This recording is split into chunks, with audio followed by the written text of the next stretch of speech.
Picture it as an invisible fog, rolling, creeping, a walk through brush with featherweight briars. Close your eyes.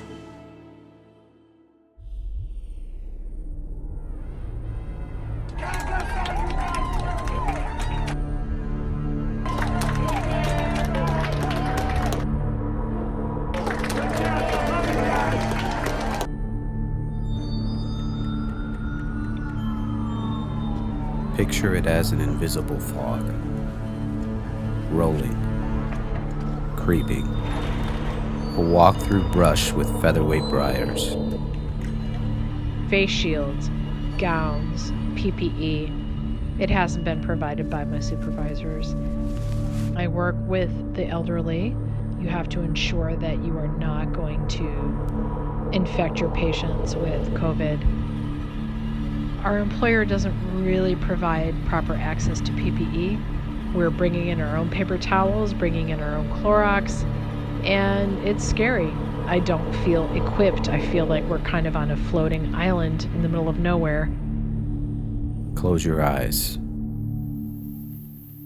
Here it is, the note to a song that hasn't been written, out of the antenna of a living machine. A frequency tuned to the end of normality. Here at the Westchester Nursing and Rehabilitation Center, the pandemic has claimed 12 lives. Other outbreaks at nursing homes in Illinois have claimed well over 1,000 lives. In one case, we were told that an employee, a staff member, had contracted the coronavirus, notified the management, and he was told that he had to report in for work. Activists plan to be here later this morning to launch something they're calling Save Our Seniors. That's because more than 40% of the COVID-19 deaths in Illinois have been linked to nursing homes and long-term care facilities.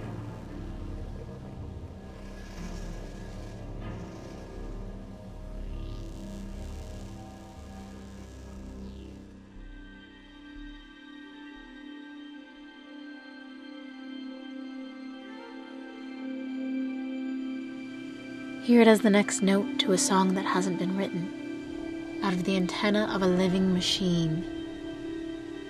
A frequency tuned to the end of normality. Dust, fingerprints, traces, unknown and unwanted footprints leading through a forest. We only get one N95 mask per shift. And those are the ones that really not only protect others from your respiratory droplets, but protect you from inhaling potentially contaminated respiratory droplets. Dust, fingerprints, traces.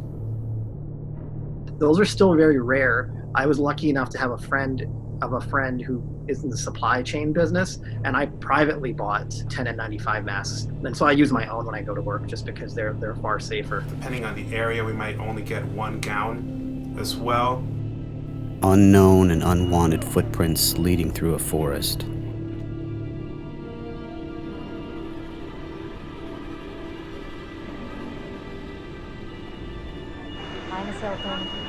What's bothering you? But when you come in with a cough, I'm the one that reads your chest x-ray and that reads your chest CT, reports the findings, and discusses them with the ER doctor. The vast majority of patients in the ICU here are COVID positive patients. Our hospital is right now full. And one is an MICU I'm looking at right now. A 34-year-old, a minute ago, was intubated, and a grocery store worker, COVID positive, who rapidly declined. So this is another one of those young people who rapidly declined. I've lost 2 coworkers that I know of to COVID-19. In both cases, I saw them on a Monday and they had died by Thursday. It went that fast. That disinfectant smell. Distinct. Pine. Rubbing alcohol.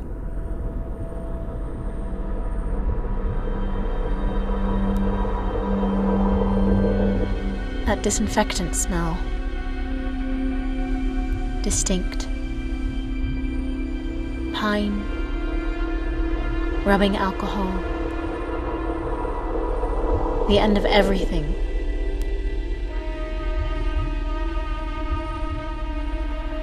Obviously, it's very contagious, and my biggest fear is just to bring it back home to my loved ones. I have an 18-month-old and a wife at home, and then I have parents that are sick. So I've really had to limit my contact with them. And like, for example, when I come home from work, I have to make sure my hospital clothes are taken off, straight into the washer. I have to go straight into the shower. And anytime that I have like tiniest fever or a cough or sore throat, I can't go anywhere near my kid or my wife until I get a swab done. And I've already had them done 3 times. And I mean, I have comorbidities too. I have hypertension, and I'm pre-diabetic, and I have an arrhythmia. So I'm definitely in that category of people that if I get it, I'd be a lot more at risk for complications. The end of everything, every turn of your life, every single decision, and every decision of everyone else has led you here. What causes the most stress is the multiple coworkers I've had who've said, hey, I'm running a fever, or hey, I have a sore throat, I'm going to stay home and get tested. And the wait for them to get their test results back is excruciating.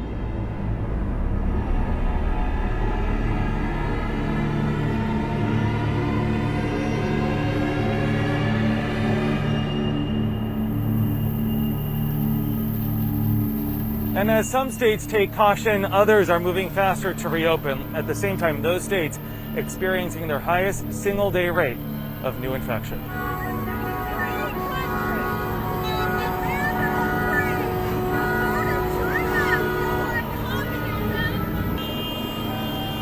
We can't protect the community, we can't protect our patients if people are going to be protesting the recommendations that are put forth by scientists. I'm seeing a lot of people getting fed up with being at home and just take a vacation and come back. Don't do that. Stay at home. Just that small step is doing an immense amount of good to our society. Just stay at home. If you don't, you're just making everything harder for us. Just the thought that people were ready to reopen frightened me. I think it's selfish. They feel like they can earmark these vulnerable populations to die so they can get their nails done.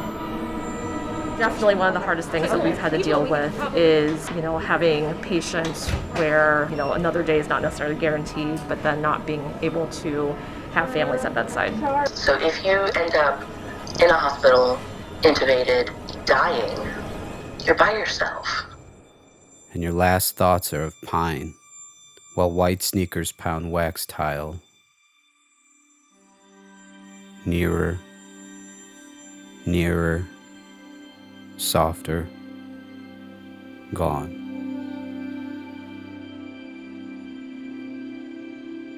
I do think that we are going to start seeing a real impact on people's mental health the more this continues. I think this is here for a while. I think this might be our life for a while. I don't think anything normal is happening anytime soon. We are running pretty low, but we're still fighting. We're not giving up. Every turn of your life, every single decision, and every decision of everyone else has led you here. And your last thoughts are of pine, while white sneakers pound waxed tile. Nearer, nearer, softer, gone.